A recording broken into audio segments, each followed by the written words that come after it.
Il y a peu d'années encore, l'Amérique du Sud nageait dans l'optimisme. Croissance forte, à peine écornée par la crise financière de 2008-2009, progrès social, réduction des inégalités, émergence d'une classe moyenne. Une véritable success story, pour reprendre le terme du FMI de l'époque. Une success story qui a depuis viré au cauchemar. Il y a d'abord le cas épineux du Venezuela qui s'enfonce dans la pauvreté. Après 3 ans sans aucune publication, la Banque centrale s'est enfin décidée à sortir des chiffres. Et ils sont catastrophiques. En à peine 5 ans, le PIB a quasiment été divisé par 2 et a sombré à son plus bas niveau depuis 1997, date du début de la série. De son côté, l'inflation atteint de tels niveaux stratosphériques, 130 000% environ l'année dernière, et même beaucoup plus, selon le FMI, qu'elle n'a plus de sens, si ce n'est que la monnaie ne vaut plus rien. Cette crise économique, sans précédent, se double d'une crise migratoire avec le départ de plus de 2 millions de Vénézuéliens entre 2015 et 2018, et certainement plus de 5, selon l'ONU, d'ici la fin 2019, l'équivalent de 15% de la population du pays. Ce qui ne va pas sans poser de sérieux problèmes aux pays hôtes, comme le Pérou ou la Colombie.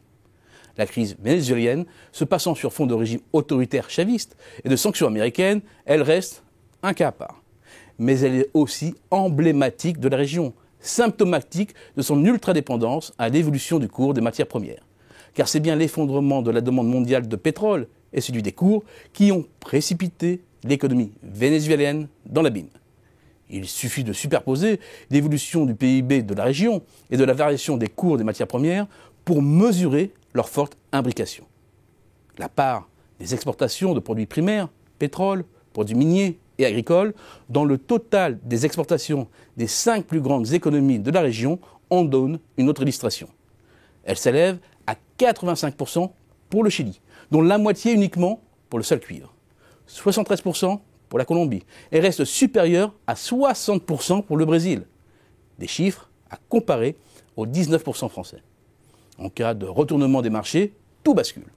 Les recettes sur lesquelles sont généralement assis les programmes sociaux s'évaporent. Et le coup est d'autant plus rude que ces pays n'ont pas profité des années de vaches grasses pour diversifier leurs activités ou pour se constituer des fonds souverains susceptibles de lisser les à-coups. Au contraire, les symptômes de la maladie hollandaise sont flagrants, avec à la clé une primarisation des économies. Les revenus extérieurs tirés des matières premières sont donc de plus en plus essentiels dans l'équilibre des comptes extérieurs et publics. Le solde courant régional, encore excédentaire jusqu'en 2007, a viré au rouge depuis, pour plonger. Piocher dans les réserves pour financer ces dépenses ne peut être qu'une solution transitoire. Et compte tenu de la volatilité des capitaux étrangers, une crise de financement est bien souvent au bout du chemin.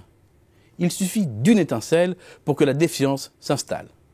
En Argentine, le lourd échec électoral du président Mauricio Macri et le spectre de l'élection d'un président péroniste a entraîné un phénoménal krach monétaire et financier. Le peso a cédé 22% de sa valeur face au dollar en quelques jours seulement et ne parvient pas à remonter la pente. Bilan, depuis le début de l'année, la monnaie argentine a dévissé de 33% face au billet vert. Quant à la bourse, l'équivalent du CAC 40, l'indice Merval s'est effondré de 32%. Tout cela ne va pas arranger la situation d'une économie entrée en récession l'an dernier.